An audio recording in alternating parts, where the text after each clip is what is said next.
चूहे से व्यापार। एक व्यक्ति जिसका नाम शंभू था, बहुत बड़ा व्यापारी बनना चाहता था, पर उसके पास पैसे नहीं थे। वो अक्सर व्यापारियों को देखता और उन जैसा बनने की कल्पना करता। एक दिन उसने दो व्यापारियों की बात सुनी। एक व्यापारी दूसरे व्यापारी से कह रहा था, व्यापार करने के लिए पैसे नहीं बल्कि लगन और चतुराई की जरूरत होती है। कोई चाहे तो वह जो कूड़े पर मरा चूहा पड़ा है, उससे भी व्यापार शुरू कर सकता है। शंभू ने कूड़े पर पड़े चूहे को देखा और सोचा, लगन और चतुराई तो मुझ में है, क्यों न मैं इस मरे चूहे से ही व्यापार शुरू करूं। ये सोच उसने मरा हुआ चूहा उठा। तभी एक सेठ जी अपनी बिल्ली को गोद में लिए उधर से गुजर रहे थे। शंभू के दिमाग में एक तरकीब आई। वह चूहा उठाए उस सेठ के आगे आगे चलने लगा। सेठ जी की बिल्ली चूहे को देखकर उतावली हो गई। वह म्याऊं म्याऊं करके कुलबुलाने लगी। सेठ जी ने शंभू से कहा, क्यों भाई, ये चूहा बेचोगे? शंभू ने कुछ देर सोचने का नाटक किया। अंत में वह तैयार हो गया। सेठ ने उसे एक सिक्का दिया। शंभू सिक्का लेकर आगे चला। इस एक सिक्के से क्या किया जाए? तभी उसे आगे एक प्याऊ नजर आई। लोग पानी पीकर प्याऊ वाले को धन्यवाद देते जा रहे थे, कुछ उसे पैसे भी दे रहे थे।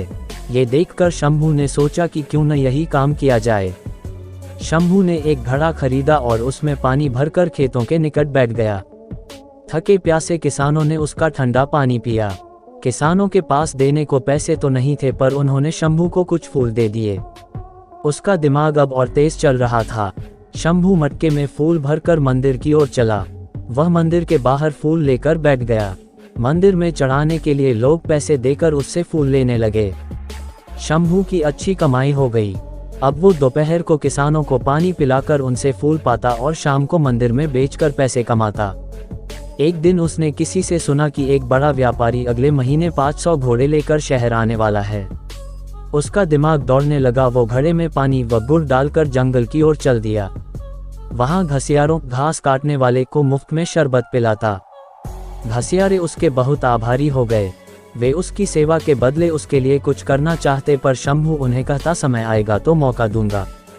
एक दिन वो समय भी आ गया जब घोड़े का व्यापारी अपने 500 घोड़े लेकर शहर आ गया। शंभू घसियारों के पास गया और अपनी सारी जमा पूंजी देकर बोला, आज जितनी घास आपने काटी है वह मुझे बेच दो। घसियारे तुरंत मान गए। चंदू ने सारी घास ले ली। इस कारण बाजार में कोई घास नहीं लाया। व्यापारी शहर पहुंचा तो उसे घोड़ों के लिए घास नहीं मिली। केवल एक जगह घास का अंबार लगाए शंभू मिला। उसके पास 500 गट्ठर थे। व्यापारी को घोड़ों के लिए घास की बहुत जरूरत थी। उसने शंभू से घास की कीमत पूछी। चंदू ने 1000 सिक्के मांगे। मजबूर होकर व्यापारी को घास के लिए 1000 सिक्के देने पड़े। कुछ ही दिनों बाद एक जहाज माल लेकर आया। नगर के व्यापारियों के दल के पहुंचने से पहले ही शंभू जहाज के व्यापारियों के पास पहुंच गया और उसने 1000 सिक्के अग्रिम देकर जहाज का सारा माल खरीद लिया। नगर के व्यापारियों को शंभू से माल खरीदना पड़ा। शंभू ने व्यापारियों से पैसे लेकर जहाज वालों को पूरी कीमत दे दी। शहर के व्यापारियों में शंभू मशहूर हो गया। सब उसकी चतुराई के कायल हो गए। एक दिन शंभू एक व्यापारी के घर गया। ये वही व्यापारी था जिसकी बात सुनकर शंभू ने मरे चूहे से अपना कारोबार शुरू किया था। शंभू ने एक सोने का चूहा उस व्यापारी के सामने रखा और बोला, आप मेरे गुरु हैं, ये सोने का चूहा गुरु दक्षिणा के रूप में स्वीकार कीजिए।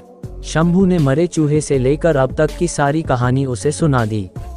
व्यापारी चकित रह गया और बोला, शंभू, तुम्हारे जैसे योग्य युवक को मैं खोना नहीं चाहता। मेरी विवाह योग्य, सुंदर व सुशील बेटी है। तुमसे योग्य न मुझे उसके लिए नहीं मिल सकता। मुझे गुरु दक्षिणा के रूप में यही संबंध चाहिए। शंभू ने रिश्ता सहर्ष स्वीकार कर लिया। कहानी की शिक्षा, मेहनत, लगन और चतुराई से किसी भी कार्य में सफलता प्राप्त की जा सकती है।